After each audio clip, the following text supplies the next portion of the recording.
In 2025, the Nobel Peace Prize was awarded to María Corina Machado, the Venezuelan opposition leader. This woman dedicated that prize to Donald Trump, is in favour of military intervention by the US in her own country, and keeps close ties with Benjamin Netanyahu, a war criminal. Peace Prize? This is not surprising, although it is shocking. But this is just the latest expression of a structural problem that has plagued the Nobel Prize since its inception.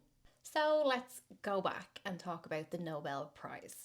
Alfred Nobel was a Swedish chemist who invented dynamite. In his will, when he died in 1895, he allocated 94% of his estate to awarding prizes in science. And the first Nobel Prizes were awarded in 1901, 5 years after he died. Nobel specified that the Peace Prize should go to the person who shall have done the most or the best work for fraternity between nations, for the abolition or reduction of standing armies, or for holding and promoting the Peace Congress. This language is kind of loony leftist as it focuses on military de-escalation and demilitarization.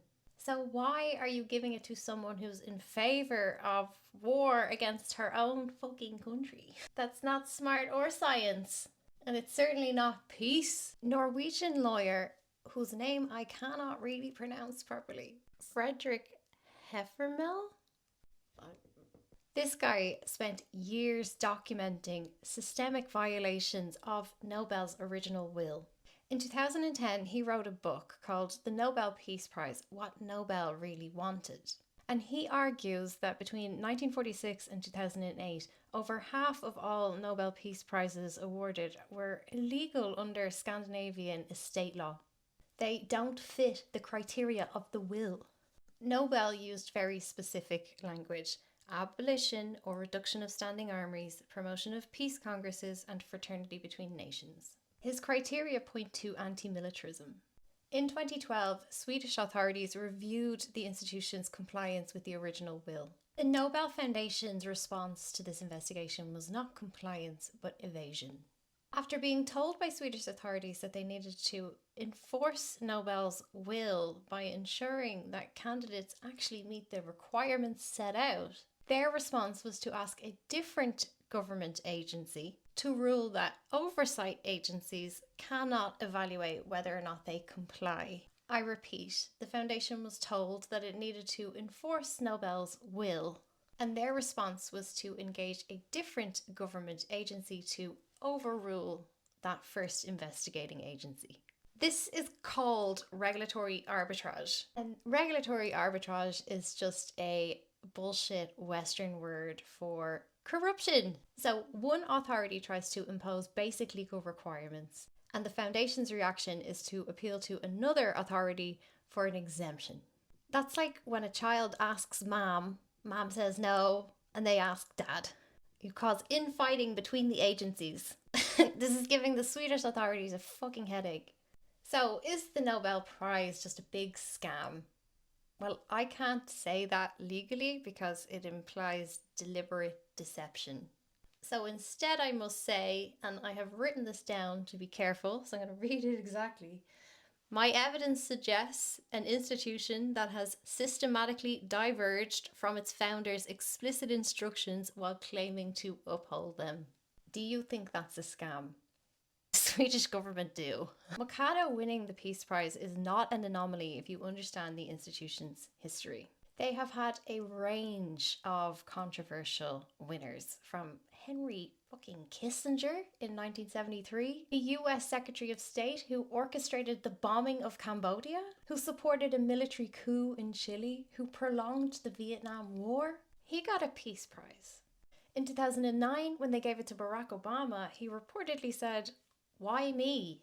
He was less than 9 months into his first term when he won this, and he had had no international relation achievements at all. His term is later defined as overseeing the massive expansion in drone warfare and illegal military operations in several countries. But when he got it 9 months into his first term, the only answer to the question, "Why me?" is because you're black. It looks good for us. This creates a perverse dynamic. The Nobel Prize claims to award contributions to humanity's betterment. But time and time again, recipients of the prize are engaged in mass atrocities. That means this prize has become a permanent validation for actions that are deceptive or dangerous. The prize functions as an instrument of geopolitical influence. Obama knew he hadn't done anything to deserve the Nobel Peace Prize. But the optics of this black president winning a Nobel Prize in his first term, so nice for Western hegemony. Machado couldn't accept her prize. The speech had to be delivered by her daughter because she is in hiding. If you're receiving a globally recognised award for bringing peace, why do you need to be in hiding?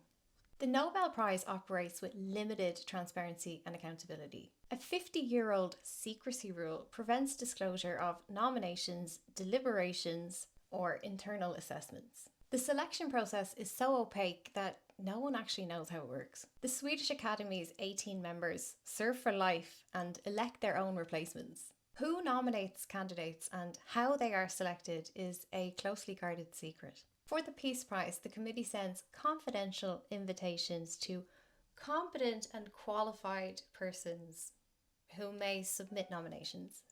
That secrecy serves institutional interests. It shields the committee from scrutiny and prevents organised challenge to controversial decisions. It also makes selection bias in the process very difficult to document. When a pattern does emerge, like geographic concentration or obvious political alignment, the committee can claim external observers lack the full information. You simply, commenter, do not understand our complicated selection process. Okay, show us your selection process then. No. This is the stupidest thing ever. Western institutional bias operates at every level. Nominators disproportionately come from North American and European elite universities.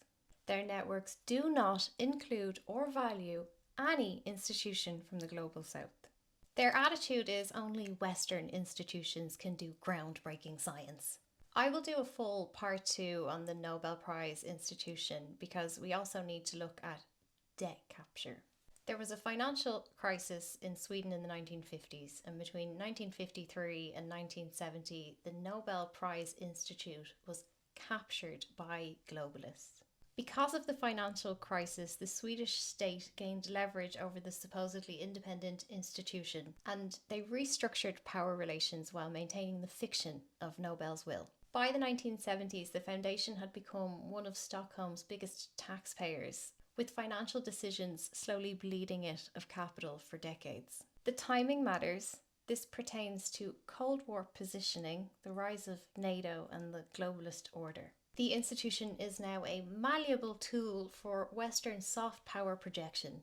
I will come back to institutional capture in a video that looks more at finance, but for today, 3 conclusions emerge. First, the Nobel Prize systematically violates its founders' legal instructions. Second, it exists to reproduce and legitimize Western political hierarchies. And third, it functions as an instrument of soft Western power by conferring the historical prestige of Nobel only onto work that furthers and advances the agenda of Western hegemonic capitalism. Whether it's a scam depends on how you define scam. But if you mean an institution that systematically fails to honour its own stated values while continuing to claim the moral authority, then the case is overwhelming.